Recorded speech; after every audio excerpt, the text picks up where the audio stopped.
Continuamos en esta serie de sermones que tiene una razón de ser. La razón de ser es precisamente la asamblea que nosotros vamos a tener. Y una de las instrucciones de nuestro estatuto es precisamente que los sermones o la instrucción eclesial debe girar en torno de qué es la iglesia, qué son los presbíteros, qué son los ancianos, cómo se forma esta iglesia.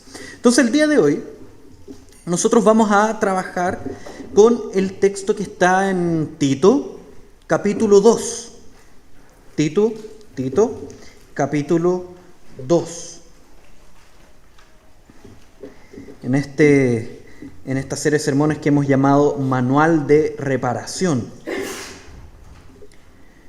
Tito 2 dice lo siguiente: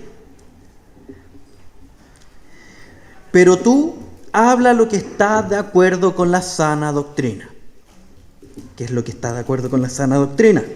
Versículo 2 en adelante. Que los ancianos sean sobrios, serios, prudentes, sanos en la fe, en el amor, en la paciencia. Las ancianas, asimismo, sean reverentes en su porte, no calumniadoras, no esclavas del vino, maestras del bien. Que enseñen a las mujeres jóvenes a amar a sus maridos y a sus hijos, a ser prudentes, castas, cuidadosas de su casa, buenas, sujetas a sus maridos, para que la palabra de Dios no sea blasfemada. Exhorta asimismo a los jóvenes a que sean prudentes, presentándote tú en todo como ejemplo de buenas obras, en la enseñanza mostrando integridad, seriedad, palabra sana y irreprochable, de modo que el adversario se avergüence y no tenga nada malo que decir de vosotros. Exhorta a los siervos a que se sujeten a sus amos, que agraden en todo, que no sean respondones, no defraudando, sino mostrándose fieles en todo, para que en todo adornen la doctrina de Dios nuestro Salvador. ¿Por qué? Porque la gracia de Dios se ha manifestado para salvación a todos los hombres, enseñándonos que, renunciando a la impiedad y a los deseos mundanos, vivamos en este siglo sobria, justa y piadosamente, aguardando la esperanza bienaventurada y la manifestación gloriosa de nuestro gran Dios y Salvador Jesucristo, quien se dio a sí mismo por nosotros para redimirnos de toda iniquidad y purificar para sí un pueblo propio, celoso de buenas obras. Esto habla y exhorta y reprende con toda autoridad, nadie te menosprecie. Oremos una vez más para que Dios pueda continuar preparando nuestro corazón para recibir este mensaje de manual de reparación. Oremos. Amado Padre Celestial, nuevamente vamos delante de ti a orar por este momento.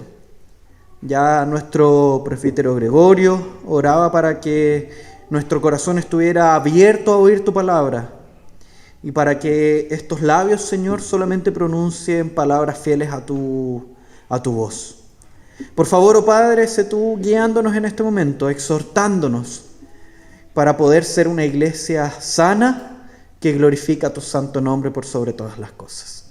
En el nombre de Cristo Jesús oramos. Amén. Una iglesia sana. ¿Cómo logramos ser una iglesia saludable? Con familias saludables.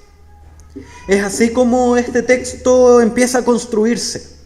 La idea de este capítulo 2 es precisamente exhortar a tres grupos de gente, que quizás en la lectura usted ya notó y percibió cuáles eran esos tres grupos de gente. En primer lugar, exhortar a los ancianos. En segundo lugar, exhortar junto con los ancianos a las ancianas.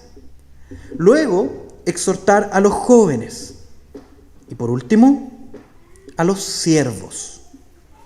Entonces vamos a ver cada una de esas exhortaciones.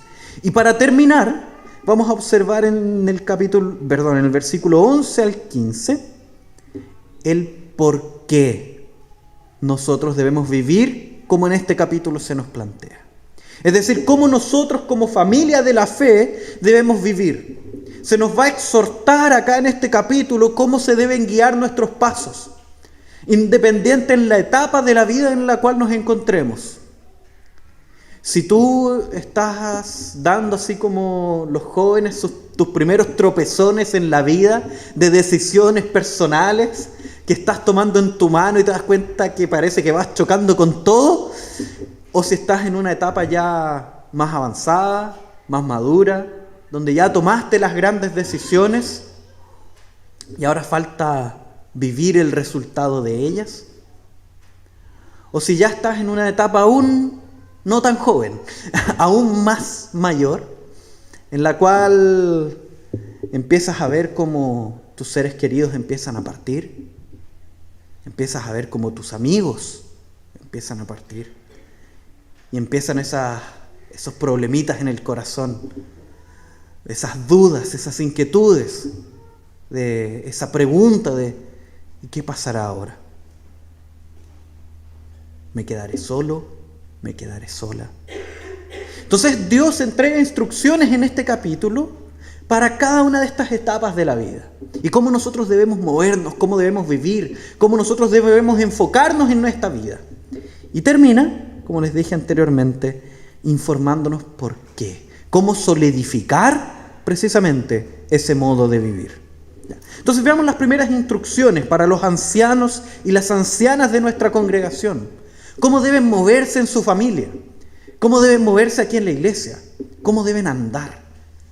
Las primeras instrucciones en el versículo 2 dicen así: que los ancianos sean sobrios, serios, prudentes, sanos en la fe, en el amor y en la paciencia. Ese sobrios, si bien obviamente apunta precisamente al tema del alcohol, que al parecer era alguna problemática que se veía comúnmente en las iglesias, porque ya no es primera vez que se ve esta instrucción. Anteriormente ya el pastor había hablado de eso, había hablado de glotonerías y cosas así, entonces parece ser que era un problema de esa iglesia, así como también de otras iglesias, por ejemplo Corinto, que se juntaban para celebrar la cena, se emborrachaban antes de que llegaran los otros para que los otros no se tomaran el vino que nos debíamos tomar nosotros. Entonces, a ese nivel, bien complicado. Entonces, parece ser un problema. Y parece lógico, porque si uno está viendo que tus fuerzas están mermando, tus fuerzas están disminuyendo, uno empieza a ver que los seres queridos empiezan a partir, que uno se va quedando solo, que a lo mejor uno tiene mucho tiempo y que no sabe cómo utilizarlo, porque tampoco tiene las fuerzas para usarlo como quisiera. Quizás el camino más fácil es caer precisamente en el vicio, ya sea del alcohol o de la glotonería. Y es precisamente por causa de eso, por causa de que es una etapa que está propensa a tentaciones que tienen que ver con la pereza.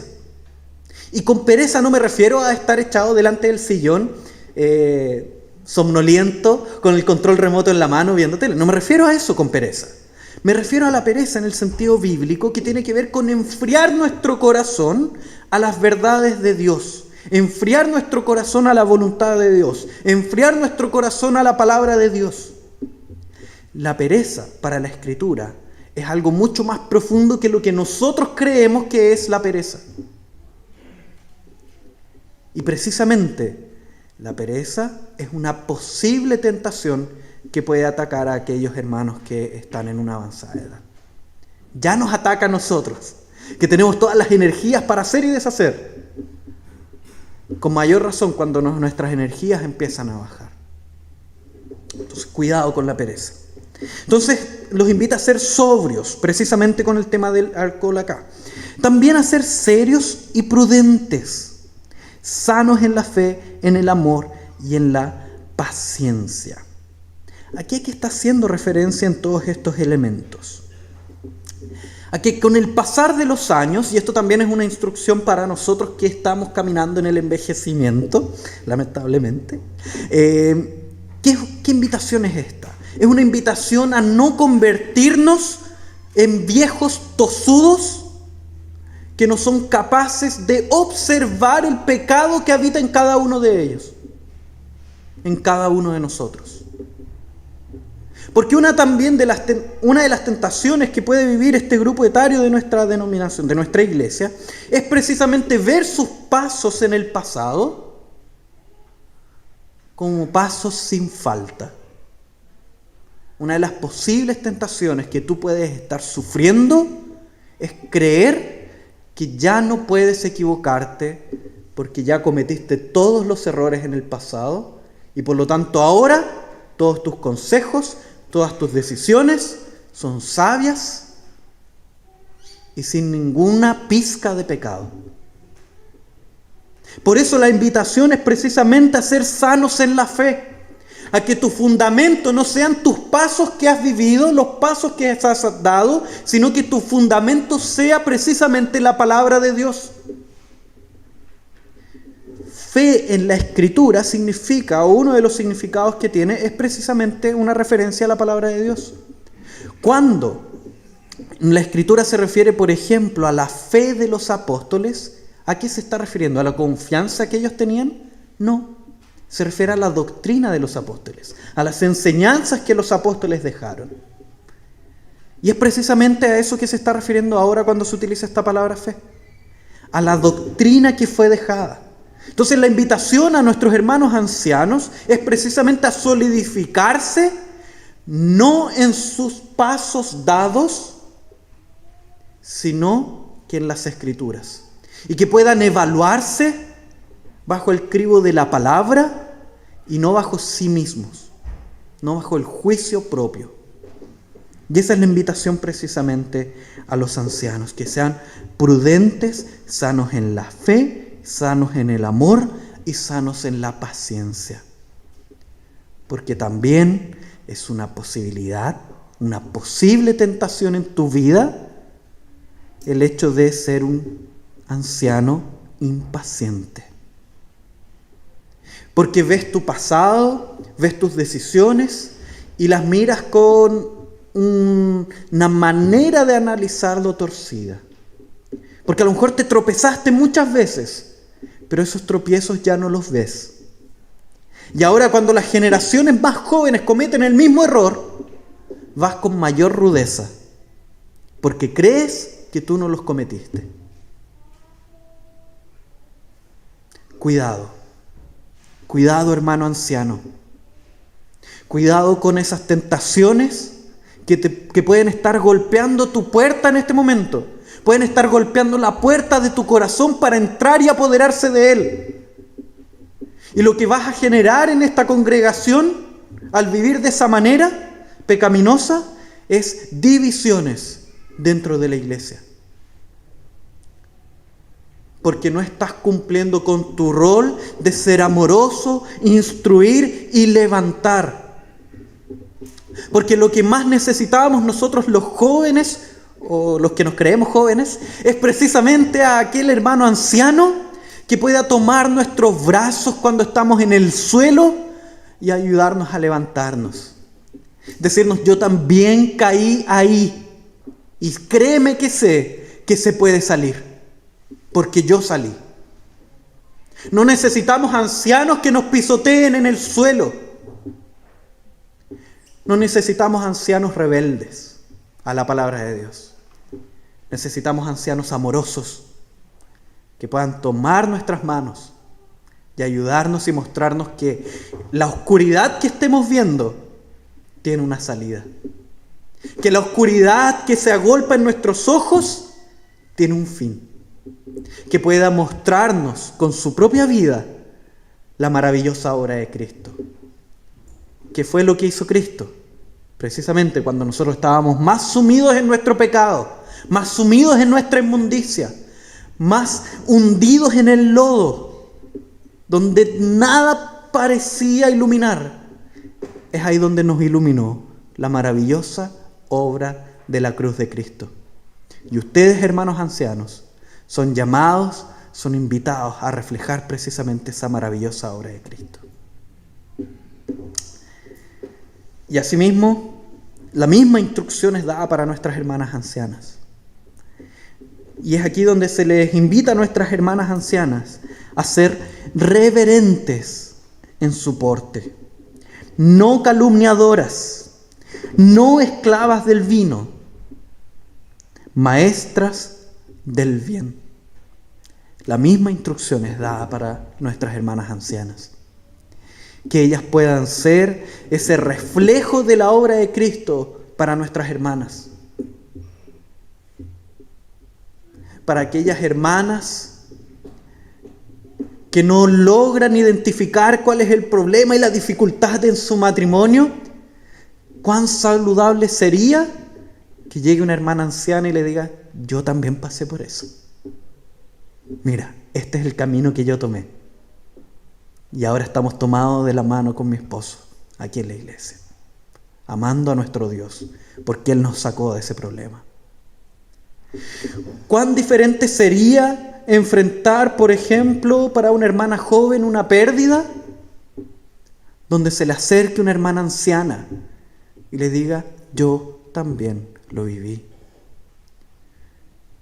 Incluso situaciones horribles como los abusos podrían ser enfrentados de mejor manera cuando hermanas ancianas alzan la voz acerca de las dificultades que también tuvieron en esa área.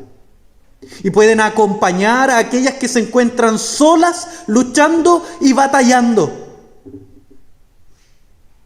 Y pueden también de esta manera, hermanas ancianas, reflejar la maravillosa obra de nuestro Señor Jesucristo. Entonces nuestras ancianas también son enseñadas por la palabra de Dios. Vean el versículo 4. Que enseñen a las mujeres jóvenes a amar a sus maridos y a sus hijos, ser prudentes, castas, cuidadosas de su casa, buenas, sujetas a sus maridos, para que la palabra de Dios no sea blasfemada. Son invitadas hermanas ancianas a cuidar de las más jóvenes. Tú hoy en día, hermano anciano, hermana anciana, quizás te encuentras mirando tu vida diciendo: ya no tengo un propósito acá. Ya crié a mis hijos, ya mi esposo ha partido, ¿ya qué me queda por hacer? Aún queda mucho por hacer. A lo mejor estás cayendo precisamente en momentos de depresión porque no ves un propósito en tu vida.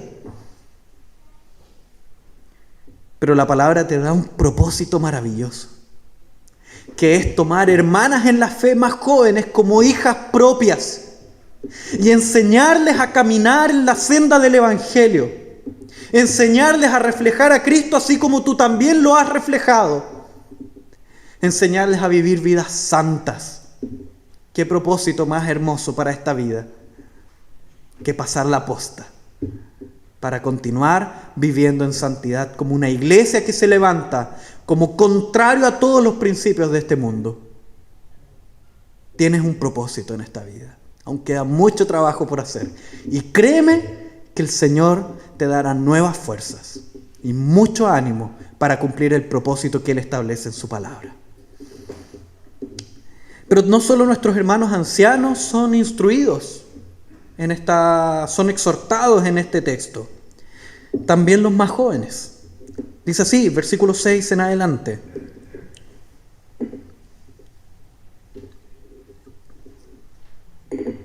exhorta asimismo a los jóvenes que sean prudentes, presentándote tú en todo como ejemplo de buenas obras, en la enseñanza, mostrando integridad, seriedad, palabra sana y irreprochable, de modo que el adversario se avergüence y no tenga nada malo que decir de vosotros.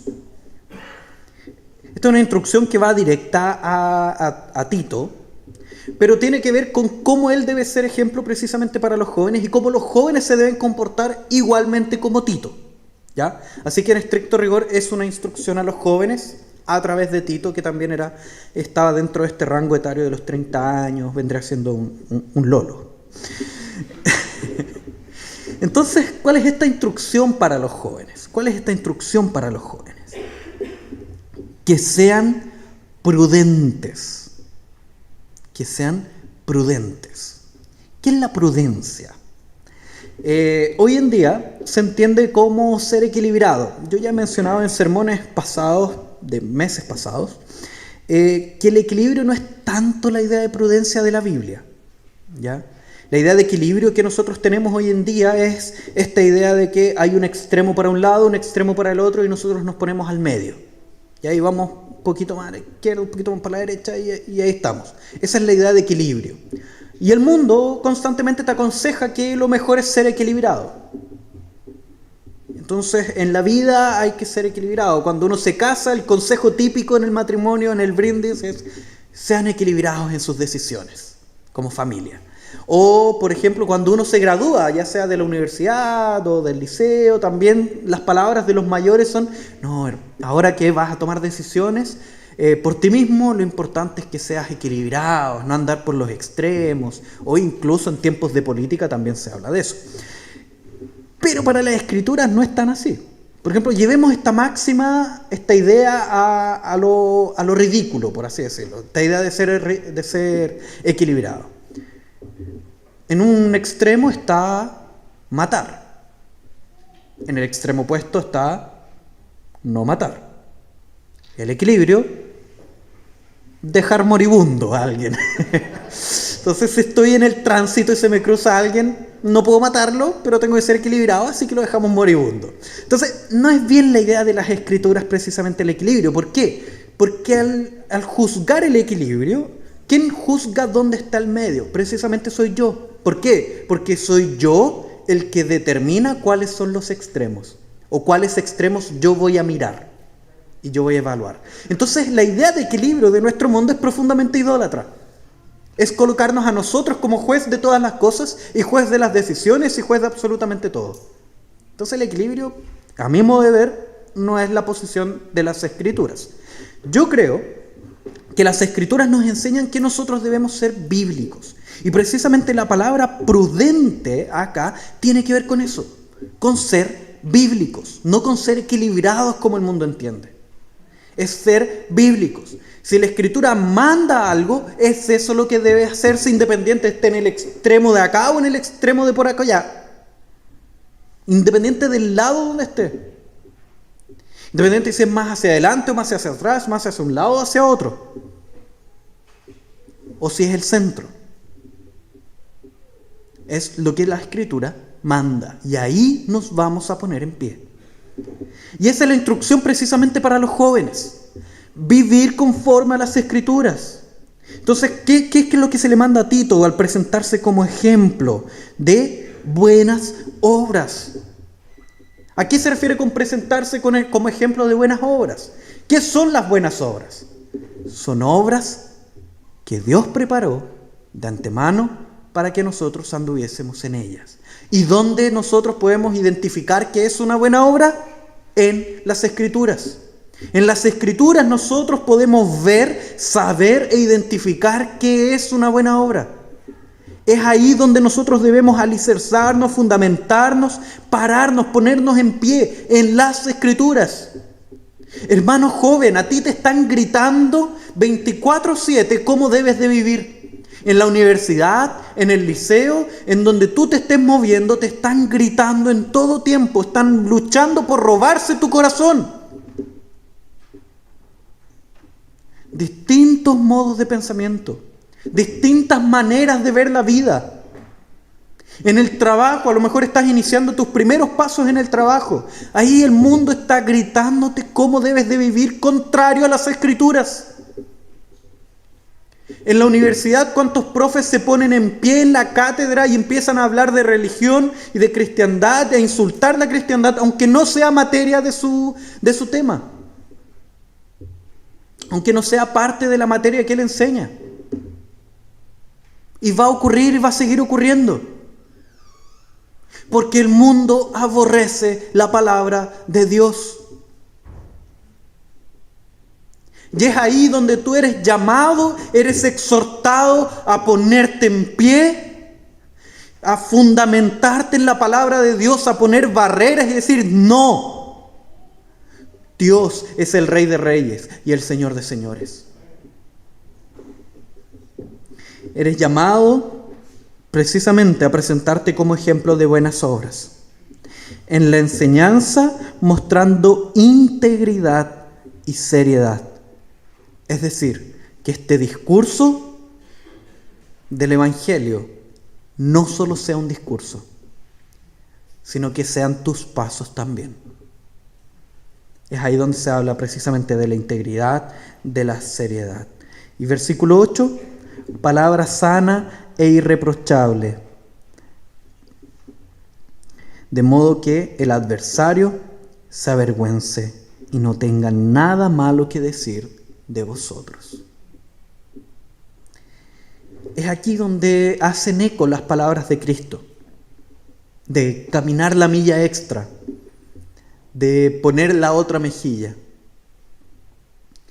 Nosotros somos invitados suena medio eufemístico, somos exhortados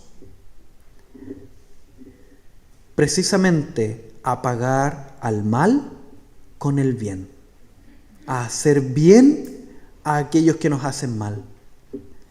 Somos exhortados, llamados a ser totalmente diferentes al mundo, a ser diametralmente diferentes al mundo, a pagar con el bien a aquellos que nos hacen el mal. Es ahí cuando aquella persona que está hablando mal de ti a tus espaldas, y tú vienes y te presentas como un varón, una mujer cristiana que lo acompaña en sus problemas, los acompaña en sus dificultades, los acompaña en sus tristezas y en los momentos más horribles de la vida. Es ahí donde el corazón de ellos se quebrantará. Es en ese momento en el cual la palabra permeará y atravesará hasta lo más profundo de su ser. Porque al fin podrán verse como pecadores. Hermano joven, eres invitado a una tarea muy difícil, que es pararte en el mundo, afuera, donde todo grita, deja de creer, donde todo te grita, peca de una vez. Entrégate al maligno. Eres invitado a pararte ahí y levantar la cruz de Cristo. No solo son exhortados nuestros hermanos ancianos y ancianas, no solo somos exhortados los jóvenes, sino que también somos exhortados todos como siervos. Versículos 9 al 10 dice: exhorta a los siervos a que se sujeten a sus amos. Los siervos eran precisamente eso, esclavos que empezaban a vivir como en esclavitud con alguien por causa de una deuda, ¿ya? Y es ahí donde obviamente no es la esclavitud que nosotros vemos en televisión, en teleseries, no es ese tipo de esclavitud, ¿ya? Es una esclavitud bondadosa, de hecho. ¿Por qué? ¿Por qué digo esto? Porque existía incluso la posibilidad de que un esclavo pudiera decidir por su propia voluntad continuar siendo esclavo. ¿Esto por qué? Porque veía que a lo mejor su vida era mucho mejor con este señor que estaba lleno de normas de cómo debía tratar a sus esclavos. Entonces veía cómo su vida era mucho mejor con este señor que viviendo por su propia voluntad. Y de hecho cada 7 años eran liberados de su esclavitud. Y en ese periodo él podía decir: no, ¿sabes qué? Yo decido continuar siendo esclavo. Entonces, para que alguien decida continuar siendo esclavo, no estamos hablando de esa esclavitud de los latigazos que nosotros tenemos en mente, de la que se llevó a cabo en América Latina y todo eso. No, es muy diferente, ¿ya? Entonces, vendría siendo el símil muy semejante a lo que hoy día nosotros conocemos como un trabajador, ¿ya? Entonces, la gran mayoría de aquí estamos en esa situación, donde tenemos patrones, donde somos trabajadores, somos empleados, bajo la mano de un empleador. Y es ahí donde precisamente se nos exhorta a que se sujeten a sus amos, que agraden en todo y que no sean respondones.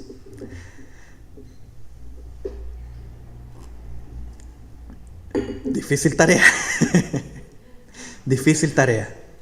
Muy difícil tarea. Pero es precisamente en ese trabajo de nuestro corazón es que vamos a entender que Dios puso a esos jefes en nuestro camino. Dios puso a ese jefe obviamente en nuestro andar. Y es ahí donde nosotros podemos trabajar con nuestro corazón y entender que Dios es aquel que reina. Dios es aquel que gobierna. Obviamente, esto en el marco de los buenos tratos en la jefatura y todo eso. Por favor, no me malentiendan. ¿Qué más dice? No defraudando, sino mostrándose fieles en todo, para que en todo adornen la doctrina de nuestro Salvador. Mostrándose fieles. Nuevamente, el patrón que establece las Escrituras, el patamar que establece las Escrituras es muy diferente al que establece el mundo. El mundo constantemente te va a invitar a poner una zancadilla, a hacer una zancadilla para poder ponerte en un lugar superior. El mundo te va a invitar a que con malas prácticas tú vas a poder llegar más lejos aún. Y es precisamente eso lo que vemos. En la Escritura nosotros vemos cánticos que nos dicen ¿por qué prospera el impío? ¿Por qué en este mundo prospera aquel que hace zancadillas? ¿Por qué prospera aquel que utiliza subterfugios y evasivas y cosas de ese tipo? ¿Por qué prospera aquel que hace el mal? Y esa prosperidad se puede robar nuestro corazón. Porque nos va a invitar constantemente, nos va a murmurar en el oído constantemente para que nosotros hagamos lo mismo. Porque la prosperidad es anhelable. Y ese anhelo brota de nuestro corazón. ¿Y qué es ese anhelo? Hacer tesoros en esta tierra. Entonces, precisamente son esos tesoros en esta tierra que te pueden llevar a vivir en el trabajo de manera inadecuada, vivir en el trabajo de manera pecaminosa, mostrar una vida en la iglesia correcta y perfecta, pero en el trabajo haciendo boletas falsas. Porque si no me echan. Nosotros somos invitados precisamente a que nos echen. Antes de poner en duda nuestra integridad en la palabra de Dios. Somos invitados a ser correctos en nuestro caminar. Y es aquí donde el texto ya camina hacia su final. Ya entregó exhortaciones para nuestros hermanos ancianos, nuestras hermanas ancianas. Entregó exhortaciones a los jóvenes. También entregó exhortaciones a todos aquellos que trabajamos. Y vimos a lo largo de todo este caminar cómo todas estas instrucciones, todas estas exhortaciones se ven bien difíciles en verdad. Porque la tentación es harta. No es poca. Entonces, ¿cómo podemos batallar esta pelea? ¿Qué armas podemos utilizar? Son recuerdos de cosas presentes, pasadas y futuras. Fíjense, versículo 11, cómo comienza diciendo, porque la gracia de Dios, es decir, ¿por qué nosotros debemos fundamentarnos en la palabra como ancianos, como jóvenes, como trabajadores? ¿Por qué? Porque la gracia de Dios se ha manifestado para salvación a todos los hombres, enseñándonos que renunciando a la impiedad y a los deseos mundanos, vivamos en este siglo sobria, justa y piadosamente. ¿Por qué vivir en este mundo de esta manera tan diferente? Porque hemos sido salvados por medio de la sangre de Cristo. Y porque somos llamados a vivir precisamente, porque Él nos ha enseñado a vivir de esta manera, sin seguir los deseos mundanos, sin seguir las impiedades de la carne, y vivir en este siglo de manera sobria, justa y piadosamente. Porque Dios nos enseña cada domingo, y este es el elemento presente, nos enseña cada domingo a vivir según su palabra. Porque Dios nos exhorta domingo a domingo a vivir en conformidad a la palabra de Dios. Ese es el elemento presente. Y hay un elemento futuro. Dice, aguardando la esperanza bienaventurada y la manifestación gloriosa de nuestro gran Dios y Salvador Jesucristo. ¿Cuál es el elemento futuro que nos puede ayudar a ponernos en pie en este mundo malo? Es precisamente la segunda venida de Cristo.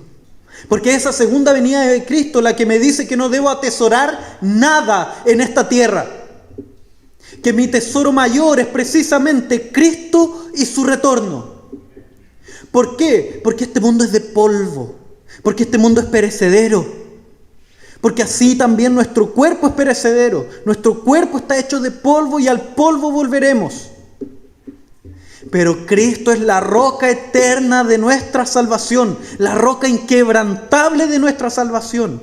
Y a pesar de que Él murió y que quizás nosotros también muramos en este mundo, Él resucitó y por lo tanto nosotros también resucitaremos.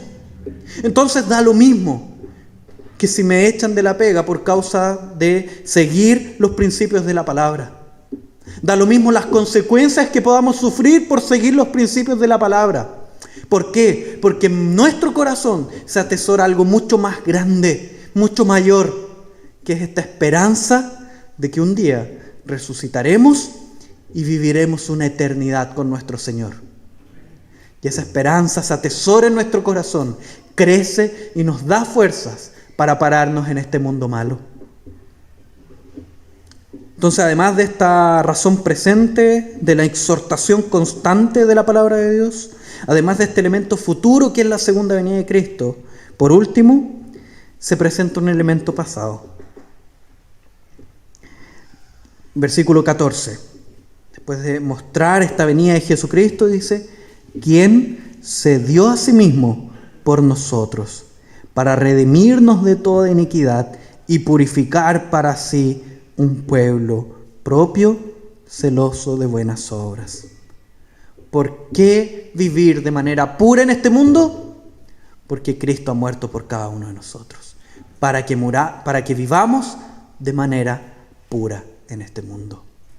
Cristo es aquel que se entregó en la cruz para salvarnos y limpiarnos de toda maldad. Cristo fue aquel que murió en esa cruz para tomar nuestro pecado, arrojarlo a lo más profundo del mar y allí olvidarse de ellos. Entonces, si ya Dios ha hecho esta obra maravillosa en cada uno de nosotros, de ahora en adelante no nos queda más que vivir en conformidad a esa obra. Si este Salvador ha hecho esa obra tan preciosa, vivir de manera pura en este mundo no es nada. Es una carga muy ligera de llevar, porque Cristo ya la llevó en la cruz. Entonces los invito a nuestros hermanos ancianos, nuestras hermanas ancianas, a nuestros hermanos jóvenes, a todos aquellos que estamos trabajando, a que tengamos siempre presentes estos elementos. Primero, que Dios nos instruye en nuestro presente. En segundo lugar, que tenemos una esperanza viva de que Cristo volverá. Y en tercer lugar, que Cristo ha muerto en una cruz y ha llevado todas nuestras cargas en Él, en esa cruz. Oremos a nuestro Dios. Amado Padre Celestial, vamos delante de ti agradecidos. Agradecidos porque hemos sido instruidos el día de hoy. Porque hemos sido exhortados, Señor. Porque independiente de nuestra edad, independiente si estamos estudiando, trabajando, independiente de la situación en la que estemos, si estamos jubilados o no, tú has instruido, has exhortado a tu pueblo para conformarnos como una iglesia saludable que levanta manos santas a ti, que te glorifica por sobre todas las cosas, Señor. Y rogamos en esta hora que tú nos ayudes, Que tu Santo Espíritu nos guíe, que tu Santo Espíritu nos ayude en nuestro caminar, para que delante de las tentaciones de la vida podamos salir airosos, glorificando tu santo nombre, Señor. Y rogamos, oh Dios, que si llegamos a caer, puedan haber hermanos ancianos sabios que puedan levantarnos, que puedan ayudarnos, que puedan enderezar nuestra mirada y reenfocarla en la maravillosa obra de Cristo. Por favor, oh Padre, necesitamos de tu iglesia, necesitamos de tu cuerpo, necesitamos de ti, Señor. En el nombre de Cristo Jesús oramos. Amén.